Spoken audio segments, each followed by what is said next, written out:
Welcome, let's talk books. I'm Robin Van Auken, a writer and a teacher. My guest and I want to help you write your own book. We're sharing ideas about inspiration, book publication, and promotion. You can find the episode show notes, a free novel, guides, and tutorials at robinvanauken.com. Enjoy the show.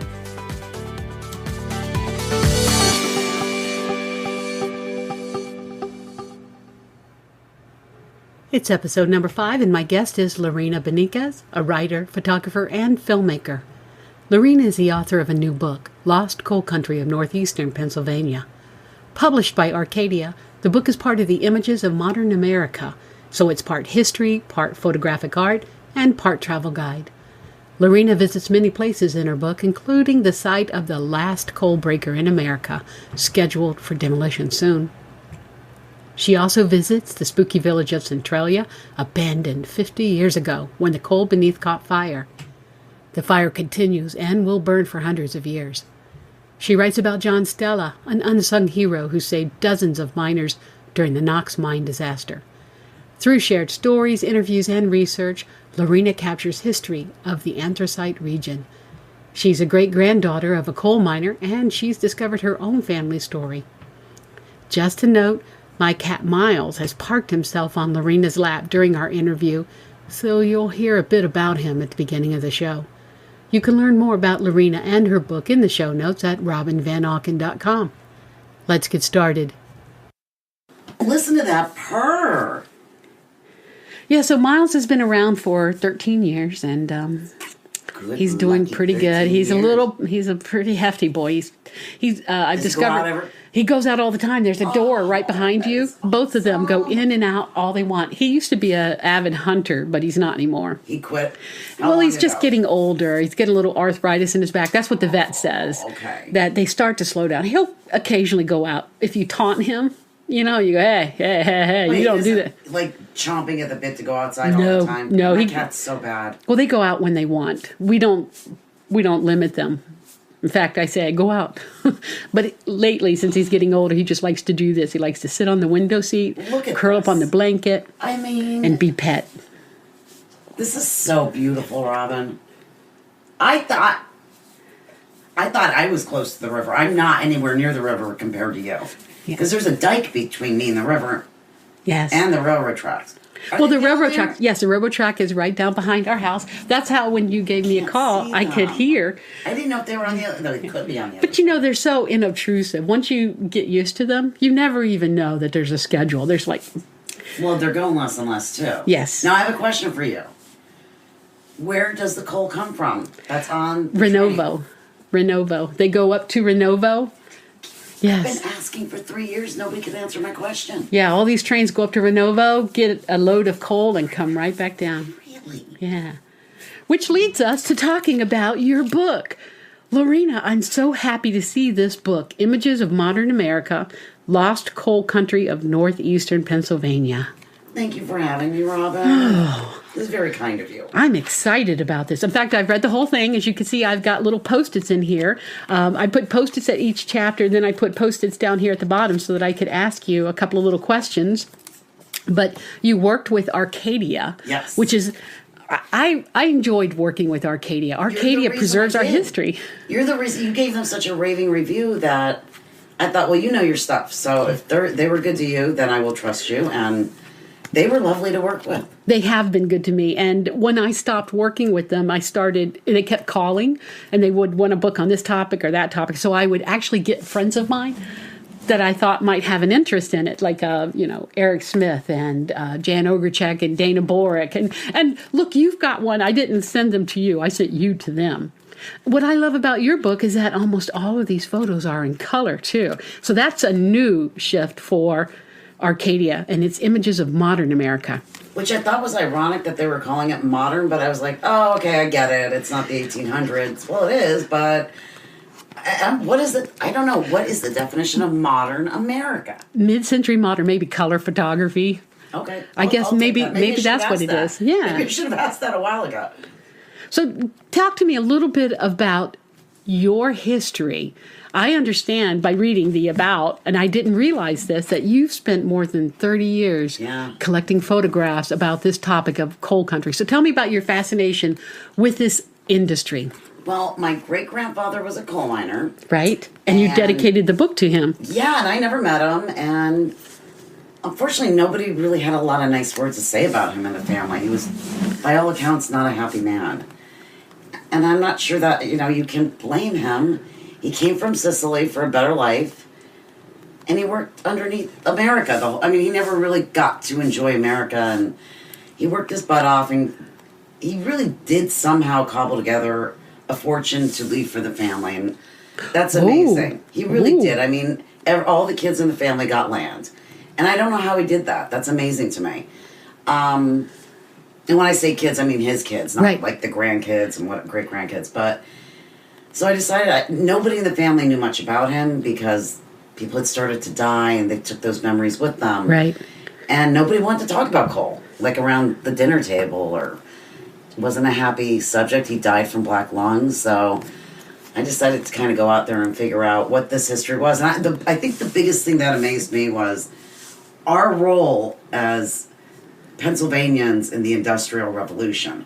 I had no idea how significant we were as a people into literally driving that with coal and actually the lumber around here as well too in central Pennsylvania. Well, just a disclaimer, I see this as dedicated to your great-grandfather Stefano Pantano. Yes. My grandfather was a coal miner in Virginia, and he was an alcoholic because coal mining is not a happy industry. It's not very exciting, and that led my grandmother to divorce him with just a passel of children. So, and my father ran away from home at the age of 14 just because, his father was a raging alcoholic coal miner, and that was the future that he was going to face too. So, and I think I can relate. Don't realize how that has still spilled down to these generations. Oh, definitely. The old joke, there's a bar and a church on every corner, isn't just a Williamsport thing. It's a Luzerne County thing too, or Wilkes-Barre thing. So, Pennsylvania. In America. Because we are a land of immigrants that came over here and took on the hard jobs. Just like immigrants still do today. So it's amazing really how modern that book is in terms of its history. And it's sad because somebody had pointed out while I was doing interviews for the book that the social ills that came were probably worse than, the black lung or the drowning or being blown up in a mine because... They're longer lasting. That's generations and generations. And exactly. This is a man who's probably in his 70s. He's not that old. He hasn't been around, but he's a coal miner. And just how he said it just perpetuates itself. It's cyclical. Alcoholism. So that's right. It's kind of scary. Oh, definitely.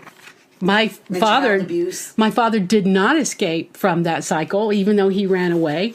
He became an alcoholic. He was abusive to my mother. My mother divorced him when I was 1 year old and took her children to another state to live. So it is something that goes on generation after generation. Thank goodness I'm not an alcoholic and I don't abuse my children. Right. But that's because my mother broke that abuse cycle. Had to break the cycle. Somebody was smart enough to do that. She moved an entire continent away. So, that's one way to do it. But you spent 30 years. Yeah, 30 years. Photographing this. It started, I'm sorry, that was like the first question. I went off on a tangent. I do this, Robin. That's absolutely fine. I take exit ramps. I was going to Mansfield University studying for mass communications, and I was working for the PR department, like work study, and they would loan me the camera on weekends. So I was, struggling college student. I could buy a camera. Oh my gosh, I didn't have $90 for a camera back then.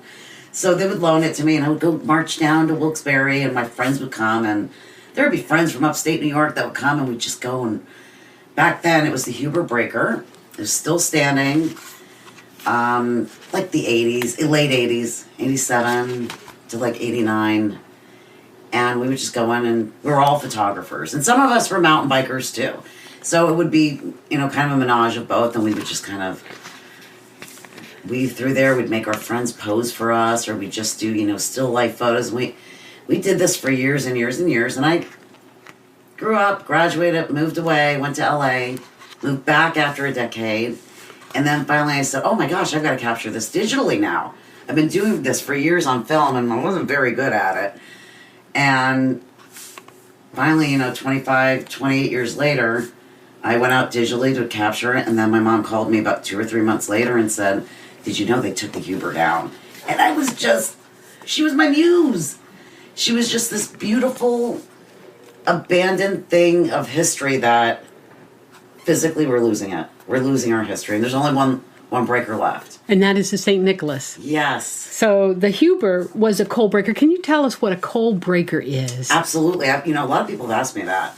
If you're not from Northeastern Pennsylvania, there's no reason you would really not know this. You literally would take the coal, load it in at the top of this huge structure, sometimes 8, 9 stories high, and then it would go from the top to the bottom and would be broken down. They would break the coal into different pieces. And it was usually done by very young boys, as young as like 8 years old. At one point, child labor laws changed, but there was one story that actually didn't make it into here, and it was about 2 best friends, 2 breaker boys, and the one breaker boy accidentally falls down the chute. Oh no. And his friend sees him suffocate to death in this coal. Well, they're not stopping production. Right. So he has to work the rest of the day with his friend. So beneath him. It was really, and that's, one of a million horrible stories that came out of, this was the a coal very industry. Depressing book in a lot of ways to research. I mean, there were days where I would just start crying and say, that's it, done with research for the day. It's just, I didn't realize how dark it was. This is amazing. You've been doing this research. You've got all of these photos. Have you thought about your other love, taking this the next step and creating a documentary? Because you're a filmmaker as well, aren't you? I am. I did. It was called Williamsport Art Attack or Start. It depends on what incarnation of the film. But it was on WVIA, and it documented how First Friday in the Arts transformed a dying downtown in Williamsport. I've shown that to my students. Okay, I'm going to say out loud, that was my first. No, we show it to the students because it's a wonderful story of how First Friday started. Thank you. In fact, Judy Olinsky is the one who brings it with her to present at our students. Does. Yes. Talk about a matron of the arts. She's amazing. So, have you thought about that? I thought about it. I am just really horrible at doing the fundraising part of it. True, I understand. It's not fun. No. I just want to do the arty part. I want to shoot, write, edit. I don't want to pander for money, and that's my weakness. I'm not good at that. This is true. Well, when I was looking through this book, I read the entire thing. I read almost every single word in this entire book. All I could think of was this reminded me of Ken Burns' Civil War. The way you move through this, the way you move through these stories, and how for the longest time people really weren't paying attention to something so significant. And when he made the Civil War as a documentary, it just opened up America.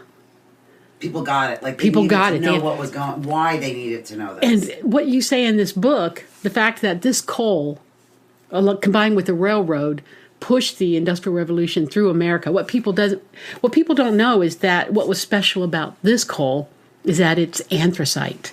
It's hard. It's hard, and it burns at a higher temperature than bituminous. So it makes this was the rock star of coal, and we were the rock stars for getting it out and getting it to. Well, not just here. I mean, we exported it too. So. Well, I see it go past. We just talked about that. I see this coal go past my house almost every single day in the winter. And we're on the same railroad tracks. I'm a little further away from them, but I would look down while I was writing the book, and I would see the coal going by, and I would just keep wondering. I knew where it was going, but thank you for telling me it comes from Renova. Right. Or Renovo. I don't know. It depends on who you talk to. Right. It ends with an O if you're spelling it, but the people who live there call it Renova. I think that's sweet. I think that's cool. I have a student this past semester that was from Renova. And every once in a while she'd go, listen, it's a really long drive. Do I really have to come today? And I go, well, actually, yes. Attendance is part of, That's a requirement. That is a requirement for a college class. So a coal breaker. We have now one last coal breaker. And this is St. Nicholas. And it was the third iteration, you said. Old St. Nick and New St. Nick. Yeah, and then there was one before it that, this is third generation, yeah. And there's actually a little village around it called St. Nicholas. and no longer exists the actual village, but so it's really hard to say exactly where it is, but the closest I can put it as is Gilberton. Depending again upon who. Yeah, you know. So not all of these photos are recent. Some of these all were taken over a 30-year period, or of the Huber, they were over 30 years. Okay. Most of them, though, I would say about 98% of them are actually digital, and those are the more recent ones. including the photos of the records, the company records that were just scattered about. They were there forever, and they were nice enough to let me go in and shoot with the security guard, and he was actually chief of security, really, really great guy, and he just kind of let me do my little artist thing and pretend to understand what I was trying to do, and it was very sweet. He was very, very kind with his time. But when I saw those sitting there, I thought, how has not years of snow and wind and rain obliterated these? Well, actually 60 years, because this dates to 1957. Sure, yeah. And it's legible. I can almost read it if I were to. I feel like maybe they started to, when they took the breaker and started to pull it apart, that maybe they just start throwing things on the floor, because I can't imagine they'd been sitting there that long. Right. And the fact that they were legible was awesome. So you talk about two different coal breakers, but then you start talking about the next topic here, which was the killing the canary.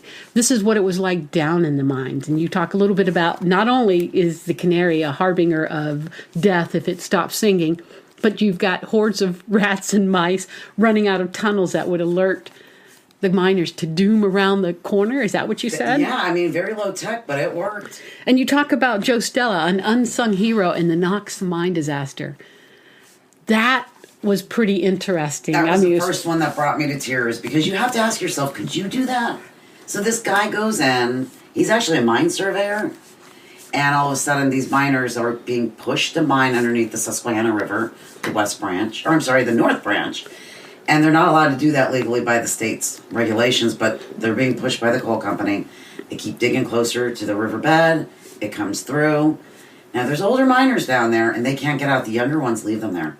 Run out. Joe Stella, finally, he doesn't know they're in there, but he's trying to find a way out for himself. He only knows because he had surveyed this mine years before. He finds an exit point, but it's been filled in with debris. He decides he's got to go back in and somehow find something to blast that out.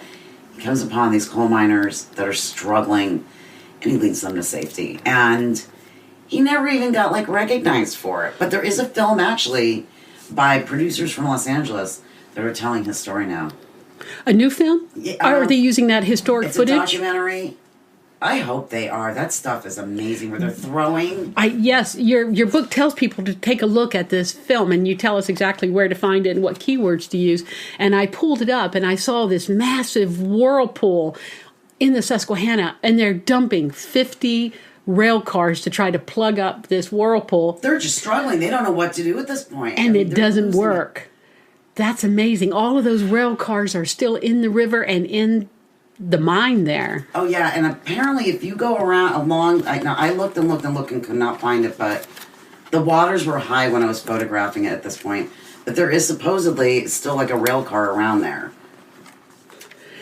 When you talk also about acid mine runoff, your book actually says it looks like the river's bleeding. Tell us, what is acid mine runoff? What's happening there? It's actually waste coming out of the mines, and there's no way to stop it because you can't plug it up.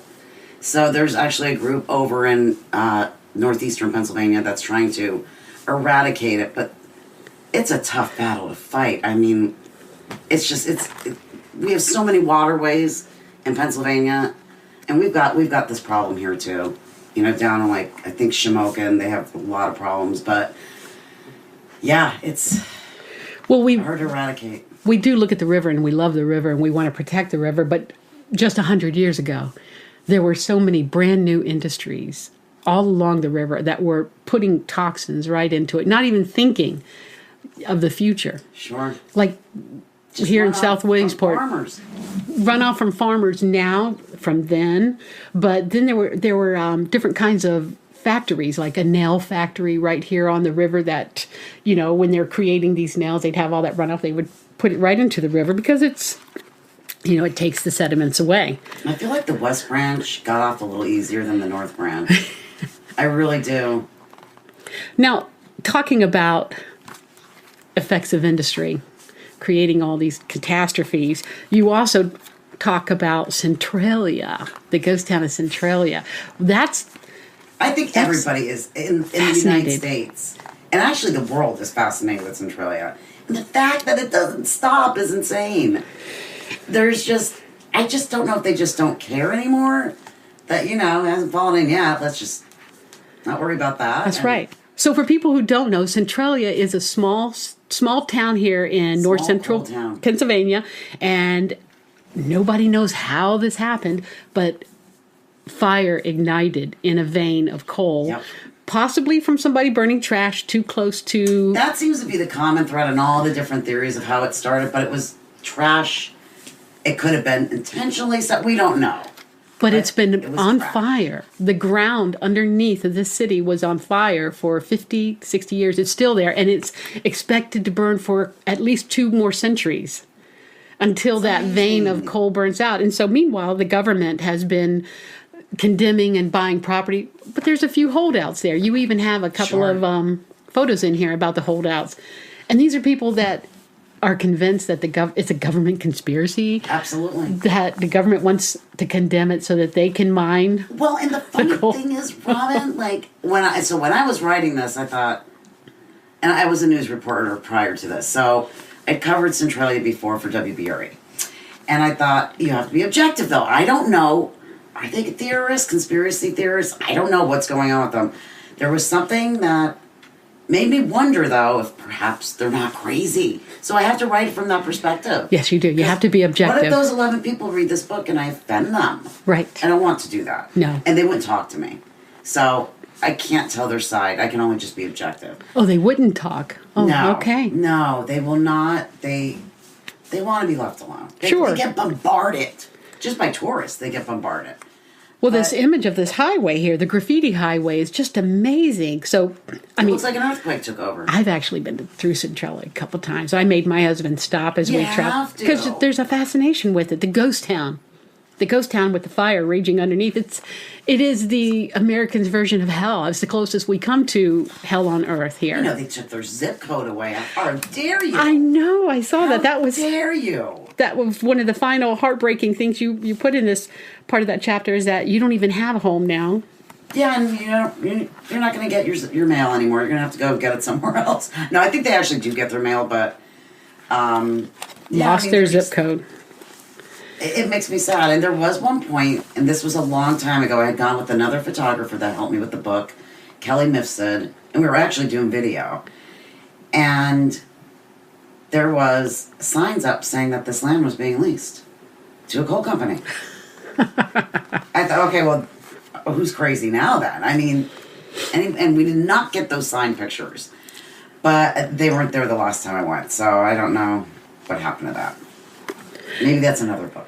So this book is more than history. It's also a guidebook, a tour guide book, a travel book. And ever since I've read this, I've been thinking, okay, now I have to go spend the weekend in Scranton, because you've got a whole chapter on the rise of the rails. And you talk about how Scranton comes into being and became such an amazing city. And $600,000 for the Lackawanna Station when it was built in 1908. And it is one of the grandest... I mean, it's up there with our most beautiful courthouses in the state. And there's this rivalry. I'm from the Wilkes-Barre area, and there's always been this rivalry between Wilkes-Barre and Scranton. And when I went to Scranton to start shooting, I thought, all right, I'm done. I'm over that, because it's a pretty awesome city. They have done a really good job of embracing their history. Good. You don't find as much in terms of, we keep tearing stuff down over in the Wilkes-Barre area. They're trying to preserve it over there. And we just tore down the Sterling Hotel.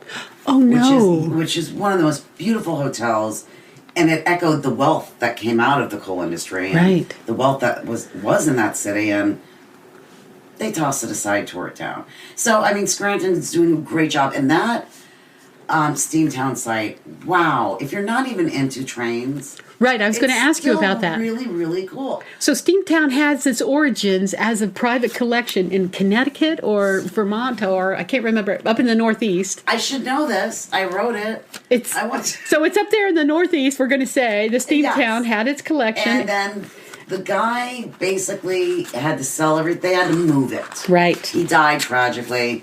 So I guess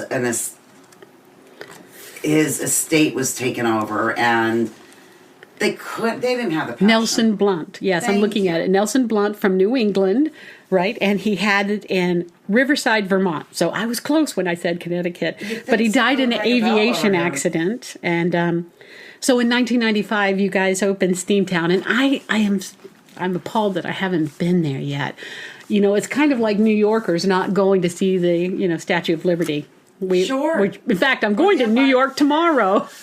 We're going finally to the Met.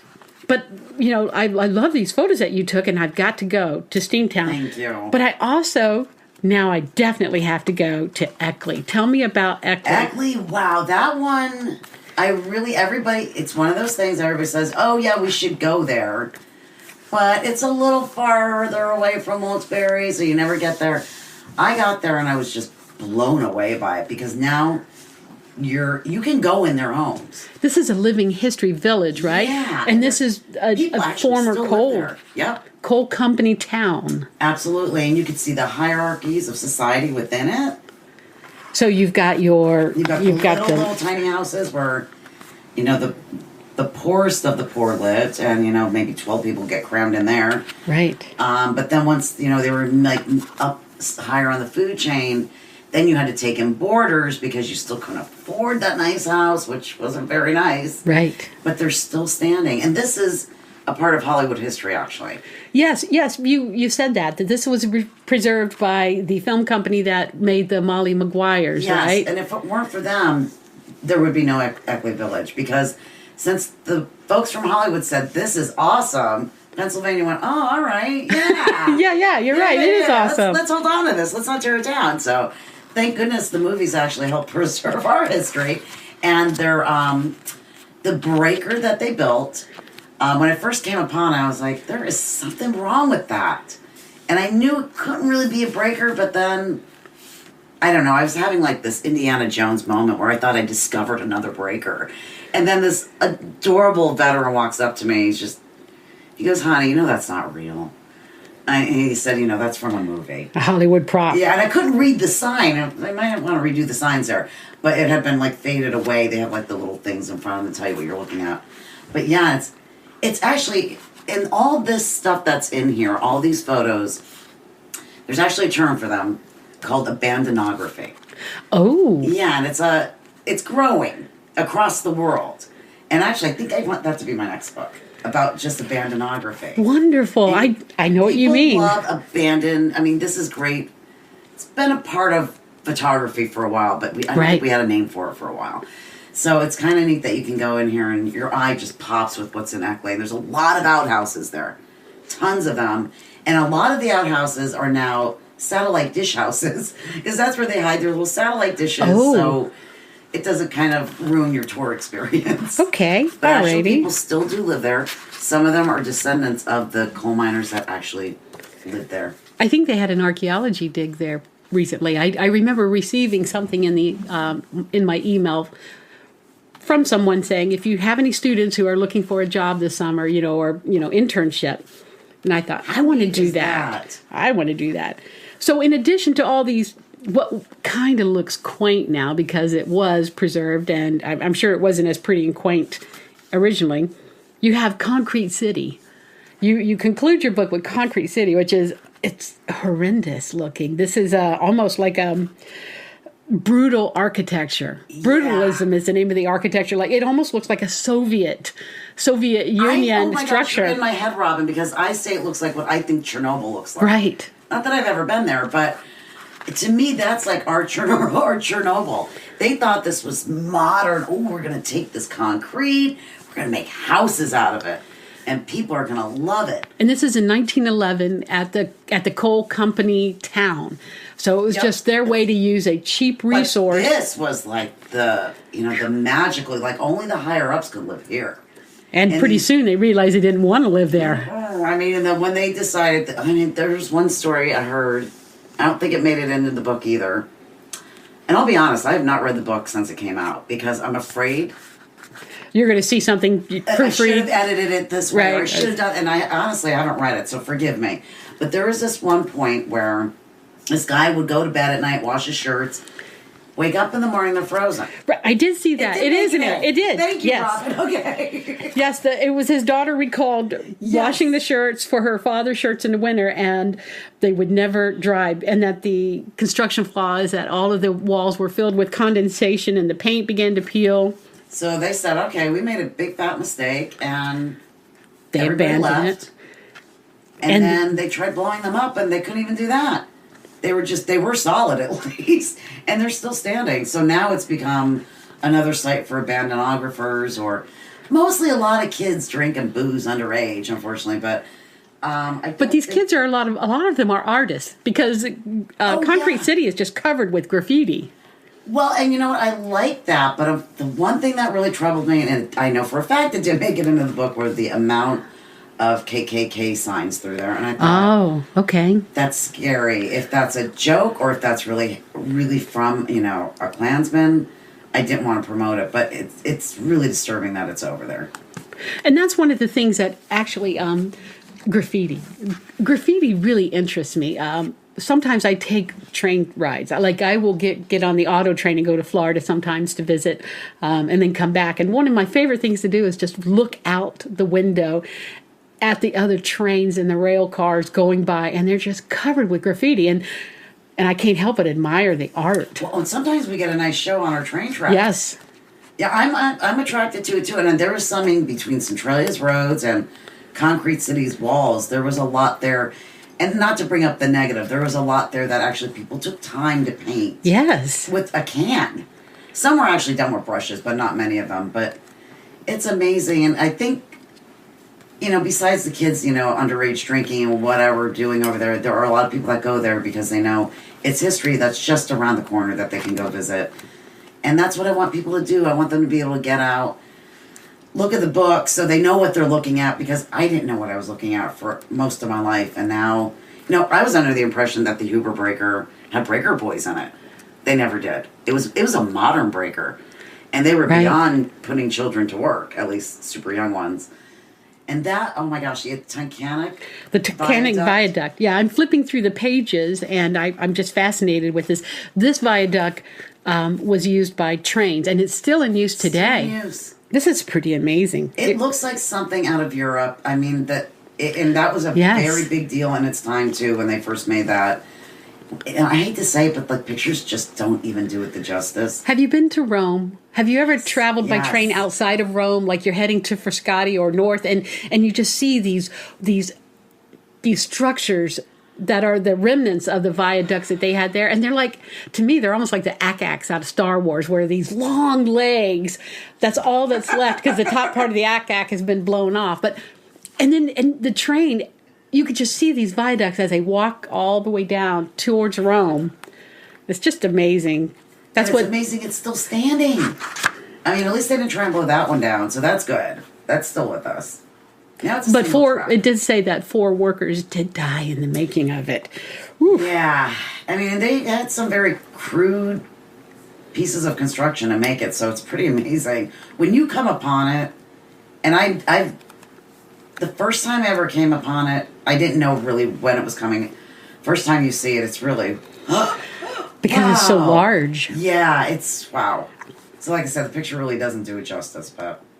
You've got so many artistic photos in here. I just want to spend so much time looking at them. Like the lunch boxes and the tipple shed. You're going to have to pick these books up. I think the photography was a lot more fun than the writing. Because you weren't... at that moment, you're not researching. You're just in the moment, making pictures. But once you got back to your desk and had to start doing more research and it got dark again, it just got really, really... But the one, I don't want to sound like such a downer because the one shining light about the whole thing is that, you know, these miners, you know, made artists. They allowed us to thrive. They sent their kids to college, and we're all really hard workers. And we built a nation, and we're still here. So, I mean, we got something out of that coal. Oh, we got a lot out of that coal. Tell me, this is your first book? Yeah. Is it your last book? I don't know. If somebody would let me do the abandonography book, Definitely. No, then it wouldn't. But I don't even know how you do that. Because it's not an Arcadia book, that idea, so. Why wouldn't it be? I don't know, because I don't know that I want to do abandonography. I already did the Coal Breakers, so I feel like I'm not allowed to go back to that well again. But I just want to kind of travel around and just photograph things that are crumbling. So it would be more than just one region. You would want to travel statewide, sure. Nationwide, I'd love to go global. Around the world and do it, yeah. That would be amazing. I'll let you know how that works out for me, Rob. Because you are a visual artist first, right? And a writer second? Is that? I was a writer before I was a photographer. Okay. Yeah. You said that you were a journalist and you had a mass communications degree. So tell me a little bit about your history. Well, I started writing at like 8 years old. Okay. And I had a teacher who was like, "Oh, you're so good at it." I was like, "Okay." I'm sure you say that to all the kids. But my mom's a writer. So I'm like, "Oh, I'm sure I got some genes from her." So I pursued it. I was definitely supported by family, teachers. And then at one point when I think I was like 12 or 13, I took a picture of a sunset. I was like, "Wow, that's awesome. Look at that." Of course, I had to wait 3 weeks to see the picture. That was a whole different day, but it was worth the wait. And when I finally saw that picture, I was like, "Oh, I got to do this too." So what kind of camera were you using at the time? I don't remember. It's probably just a Kodak Instamatic at the time? Yes, it was like something you used on Christmas, and then you forgot about it for the rest of the year. So when you went to college? When you went to college, I actually got an SLR. Okay. Which was nice. And that's what you experimented with, and that's what you took some of the Huber photos with. Do you still have an SLR? I do. A Canon. And do you use it, or do you use your digital? I haven't used it. I bought it and went to Israel probably 15 years ago, and that's the last time it's ever been used. Okay. So yeah, that was it. But I went, from Mansfield, they got me an internship at MTV. So that was wild. That was like the beginning of MTV, like when they played videos. It was so cool. And then from there, I was like, oh, I love visual, because MTV is very visual, obviously. And so from there, for some reason, I got a job at WPIX in Manhattan. And I was a PA in the news department. And then I got laid off. From there, I went to WBRE and got hired. Bumped around Wilkes-Barre area as a reporter. And then left and eventually headed to Los Angeles. And couldn't get hired as a reporter there. I was just too green. But they would hire me as a publicist because I was a reporter. So I saw dollar signs, and it was really exciting. I got to walk down the red carpet and sit on sets all day. People would feed you for free, and I was like, I love this job. You feed me. So it was a lot of fun. I got to work with some great celebrities. So, but I wasn't creating anything but press releases. So I decided I want to get back to shooting again, and that's what I did when I came home. My dad got sick too. So it was kind of all those roads leading together, and came home. And so where do you live right now? What city do you live in right now? I live in South Williamsport. South Williamsport. Yeah. Okay, you're part of us. We're all over here on the south side. And I understand that you're part of the Pennsylvania Film Commission office. I founded the film office here. It's the Central Pennsylvania Film Office. We're going to be 10 years old next year. And we have these angels of a board. Some from Hollywood. Tom Woodruff Jr., who is, known for the creature work that he's done on, like, Aliens. And Jumanji. The original Jumanji. I can't even name all the movies anymore. He's a big shot. He is. And an Academy Award winner. He has been on our board, has been amazing. And what we do is we're kind of an economic development generator and also an educational tool in a way. So if somebody says to us, listen, I really want to go to LA or New York or Rome, but I need somewhere to start. Like, can you get me an internship, or can I help you on your next commercial? Sure. So you can have something for your resume, and that's what we do. So if we're lucky enough to snag production, which we've been not, to be quite honest, not very good at. It's not really our fault. I want to blame someone else, but I'm going to, because the state only offers about $60 million in tax credits. So we're competing against like Georgia, exactly, who has an unlimited tax credit. So we're trying, but so if we don't get people to shoot here, then we still get these people to, we still expose local students or right 60-year-olds, whoever it is that wants to learn about the film industry or television. So what are you doing right now active with the film industry or with writing? Right now, the film industry is basically, we get leads from the state in Harrisburg, so we're, underneath the state film office, and we'll get something from them, like one came through 2 weeks ago from Paramount. They were looking for a certain location, which we did not have, but we just actively, if something matches something we have, then we send them photos of it. Okay. And we say, here's what we can do to help you out, and, we'll come visit us, and we'll take you around. We did have one international film shoot here. That was our crowning jewel. Okay. And what was that for? Boy, the name of that one changed so many times, but I think the end name was Bokadachi Doesn't Play Ball. And it was through Little League. Through Little League, okay. Yeah, they shot at Little League, and it was a Japanese team that makes it to Little League. Now, is that your charity or is that a my job? My charity. Okay. That's my charity. And then I ended up actually founding the Wilkes-Barre Metro Film Office. Because I thought, we kept getting people asking us about Wilkes-Barre, and I thought, why doesn't Wilkes-Barre have a film office? So we thought it would just be easier if we found one over there. But I'm not actively involved in that. I just help found it, and I'll guide it once in a while, but they're on their own mission over there. They're doing a great job. So what are you doing for work? Oh. Where are you employed right now? I am employed by me. I have my own business. Excellent. I shoot commercials. Television commercials, so I direct them, shoot them, edit them, write them, and that's what I do. And do you have a production crew that you work with? I do. Or do you hire freelancers? Absolutely. It depends on how big the production is.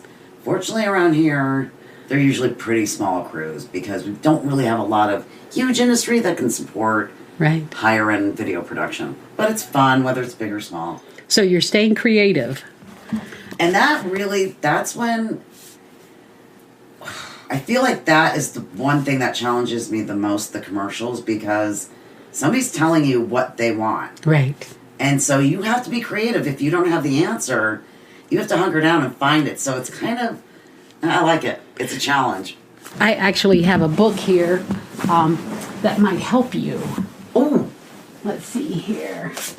The Accidental Creative, How to Be Brilliant at a Moment's Notice. Have you read this yet? No, I've never even heard of this. This is awesome. I just ordered it. I haven't read it. Well, why don't you borrow it and read it, and then when you come and speak to my class, bring it back. I promise. Definitely. Will you write your name in it, though, Robin? I will. Okay. Sure, I will. Robin, you are so kind. Well, is there anything else you'd like to add? Yeah, I do. That people will tell artists all the time, you're just going to be poor, you're going to be broke, you're going to starve. It's not true. It's like any other skill set. You have to find the avenues that are actually going to generate revenue. But you can also do the fun stuff too when you're not generating the revenue. So don't just turn off those dreams. There is no such thing as a starving artist, or there doesn't have to be. I've seen a lot of portly artists, so I'm not buying it. And I'm not the thinnest thing going either. So I would just like people, and I will add this. One of the biggest missions of the film office is actually educate parents so they understand that they should be feeding these dreams and not discouraging them. It is easy to say, oh, come on, go into the tech industry, be a lawyer, be a doctor, go into PR. These are all wonderful pursuits. But if that isn't what you really want, and that's what happened to me. I didn't really want to be in PR anymore. I wanted to be, and I still actually do PR, but from a creative perspective. So I get to do the photos now or the film to promote whatever the brand is. So stick with it if it's your passion. The old saying goes, you'll feel like you never worked a day in your life. And it's true. Thank you.